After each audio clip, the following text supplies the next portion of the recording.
তারকেশ্বরের মির্জাপুর এলাকায় বেশ কয়েকটি পরিবার দীর্ঘ কয়েক দশক ধরে প্রতিমা তৈরির কাজের সাথে যুক্ত। এই এলাকায় সুদক্ষ শিল্পী দ্বারা প্রতিমা নির্মাণের খ্যাতি ছড়িয়ে আছে সমগ্র হুগলি জেলা জুড়ে।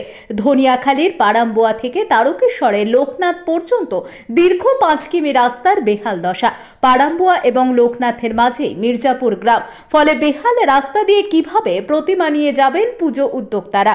ভাঙাচোরা এই রাস্তা দিয়ে প্রতিমা নিয়ে গেলে মণ্ডপে পৌঁছানোর আগেই ভেঙে যেতে পারে প্রতিমা। এই কারণে অনেক পুজো কমিটি ইতিমধ্যেই তাদের দেওয়া অর্ডার বাতিল করেছে, ফলে আর্থিক ক্ষতির মুখে পড়ছেন এই এলাকার প্রতিমা শিল্পীরা।